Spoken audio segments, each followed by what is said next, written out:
Friends నమస్తే అందరికి. Match number 107 and 108 match గురించి మనం మాట్లాడుకుందాం భయ్యా. నిజంగా ప్రో కబడ్డీ సీజన్ 11 లో ఆల్మోస్ట్ మ్యాచ్లు అయిపోయే దగ్గరికి వచ్చేసిన భయ్యా. ఇంకా మా అంటే ఒక 2 వీక్స్ మాత్రమే ఉంటాయి మ్యాచ్లు అయితే. December 24 or 25 last.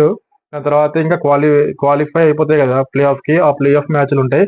అండ్ ఇవాళ మ్యాచ్ వచ్చేసి అయితే Telugu Titans versus Dabang Delhi K C. నిజంగా నిజంగా వెరీ డిసప్పాయింట్మెంట్ భయ్యా. నిజంగా తెలుగు టైటన్స్ నుంచి మ్యాచ్ ఓడిపోవడం అయితే. ఎందుకనంటే మనకి ఇంకా ఒక 3 మ్యాచ్లు ఉన్నాయి. ఆ 3 మ్యాచ్లలో ఖచ్చితంగా 3 మ్యాచ్లు గెలవాలి. లేకపోతే మినిమం 2 అయినా గెలవాలి. అప్పుడే మనం ప్లే ఆఫ్ కి క్వాలిఫై అయితే. మనం స్టార్టింగ్ మ్యాచ్ నుంచి అంత కష్టపడి ఆడుకుంటా వచ్చినాము. ఇక్కడ మెయిన్ మైనస్ పాయింట్ ఎక్కడ పోతుందని అంటే, ఫస్ట్ హాఫ్ మంచిగా ఆడుతున్నాము. సెకండ్ హాఫ్ లో మొత్తము అరే మేము తీసుకున్నాం కదా తిరిగి ఇచ్చేయాలి లేకపోతే లావ్ అయిపోతాం అన్నట్టుగా ఇచ్చేస్తున్నారు భయ్య. వాళ్ళకి అంత ఈజీగా మనము ఒకసారి ఈ మ్యాచ్ గురించి మాట్లాడుకుందాం. చాలా మాట్లాడుకునేది ఉన్నది. ఒకసారి మనం మ్యాచ్ సమ్మర్ కనుక చూసుకుంటే, మ్యాచ్ ఎండ్ అయిపోయేసరికి అయితే దబాంగ్ ఢిల్లీ కేసీకి 33 పాయింట్స్ ఉంటే మనకు ఓన్లీ 27 పాయింట్స్ ఉన్నాయి. అంటే ఒకసారి మీరు మ్యాచ్ చూసుకుంటే మీకు తెలిసి ఉంటది భయ్య. నిజంగా స్టార్టింగ్ లో మొత్తం మనమే లీడ్ లో ఉన్నాం. 1-2 పాయింట్స్ స్టార్టింగ్ ఎండింగ్ వరకు ఆల్మోస్ట్ ఒక 6 మినిట్స్ అయితే మ్యాచ్ అయిపోతుంది అనేసరి కూడా మనమే లీడ్ లో ఉన్నాము. లాస్ట్ లో మొత్తం చేంజ్ అయిపోయింది.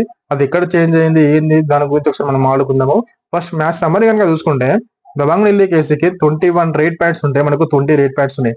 వాళ్ళకు 7 ట్యాకిల్స్ ఉంటాయి, మనకు 5 ట్యాకిల్స్ ఉన్నాయి. వాళ్ళకు 4 ఆల్అౌట్స్ పాయింట్స్ ఉంటాయి, మనకు 2 ఆల్అౌట్స్ పాయింట్స్ ఉన్నాయి. వాళ్ళకు ఒకటి ఎక్స్ట్రా పాయింట్ కూడా ఉన్నది, 1 పాయింట్.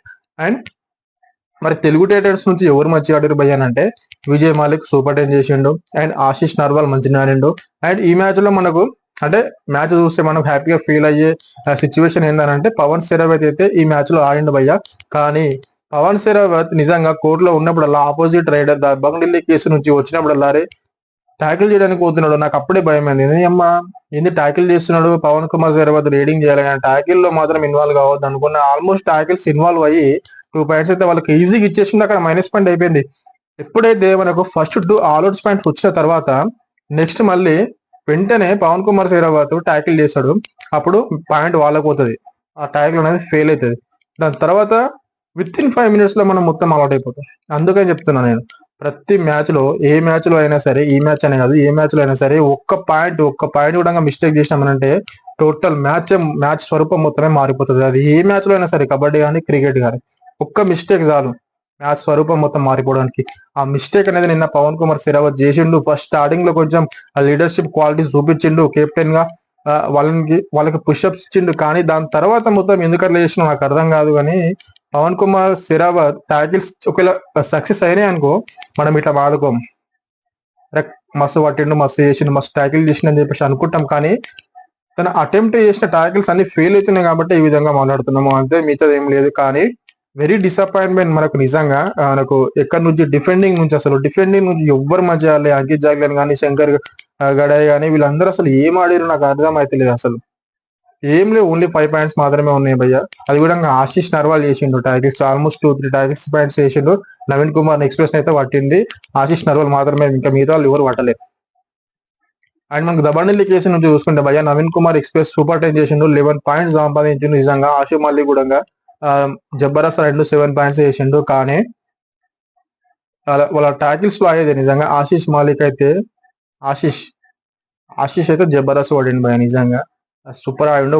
వాళ్ళ టీం మొత్తం నిజంగా ఫస్ట్ ఆల్అౌట్స్ అయిన తర్వాత తర్వాత మళ్ళీ బ్యాక్ అయిర్ చూడు, కమ్బ్యాక్ ఇచ్చిన చూడు నిజంగా. దాని తర్వాత తెలుగు టైటన్స్ అయితే కోలుకోలేదు భయ్య.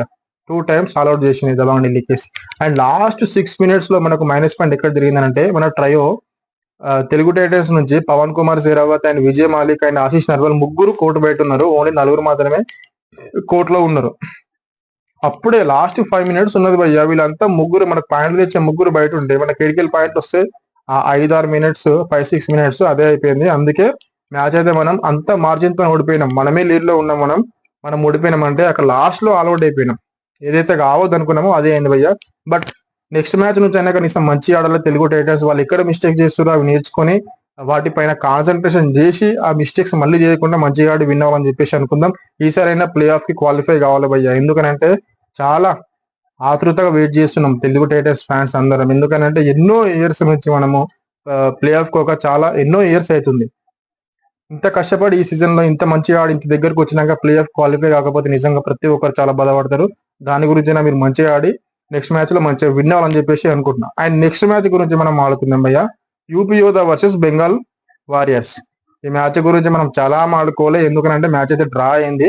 మరి ఎవరెన్ని పాయింట్స్ చేసిర్రు, ఏ ప్లేయర్ మంచిగా ఆడిండు బెంగాల్ వారియర్స్ నుంచి, ఏ ప్లేయర్ యూపీ యోధా నుంచి మంచిగా ఆడారు, దాని గురించి ఒకసారి మనం ఈ వీడియోలో ఆడుకుందాం భయ్య. యూపీ యోధా వర్సెస్ బెంగాల్ వారియర్స్ మ్యాచ్ సమరంగా మనం చూసుకుంటే భయ నిజంగా మ్యాచ్ ఎండ్ అయిపోయేసరికి ఇద్దరికి సేమ్ పాయింట్స్ ఉన్నాయి, 31 పాయింట్స్. అండ్ మనము రేటింగ్ కనుక చూసుకుంటే యూపీ యోధాకి 20 పాయింట్స్ ఉంటాయి, వీళ్ళకి 17 పాయింట్స్ ఉన్నాయి. అండ్ ట్యాకిల్స్ కనుక చూసుకుంటే వీళ్ళకి 10 ఉంటాయి యూపీ యోధాకి, వీళ్ళకి 12 ట్యాకిల్స్ పాయింట్స్ ఉన్నాయి. కొంచెం ట్యాకిల్స్ అయితే ఎక్కువ చేసారు. అండ్ ఆల్అౌట్స్ కూడా మనకు 2 పాయింట్స్ వచ్చేసి బెంగాల్ వారియర్స్ కే ఉన్నాయి. అండ్ బెంగాల్ వారియర్స్ నుంచి ఏ ప్లేయర్ మంచిగా ఆడి భయ అంటే ప్రణయ్ సూపర్ డేన్ చేసిండు భయ్య, జబర్దస్త్ ఆడిండు ప్రణయ్ అయితే నిజంగా. మహేందర్ సింగ్ అయితే మ్యాచ్ లో ఏమంతా ఆడలేకపోయిండు, ఓన్లీ 1 పాయింట్ మాత్రమే వేసిండు.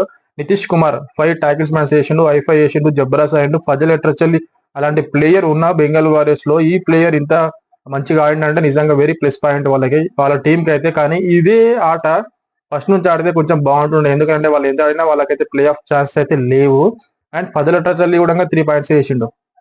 అండ్ మనకు యూపీ యోధ నుంచి చూసుకుంటే నిజంగా భయ్య, యూపీ యోధ నుంచి జబర్దస్త్ ఆడారు భయ్య. సుమిత్ గాని, గగన్ గౌడ గాని, మనకి ఇంకోరు భవానీ రాజ్పూత్ గాని, భరత్ గాని సూపర్ ఆడిరు భయ్య. గగన్ గౌడ కూడా ఈ మ్యాచ్ లో సూపర్ 10 చేసిండు, భవానీ రాజ్పూత్ మంచిగా ఆడిండు, భరత్ కూడా 8 పాయింట్స్ ఏమో చేసిండు. జబర్దస్త్ ఆడిరు భయ్య నిజంగా, టీం మొత్తం ఆడిరు వీళ్ళైతే.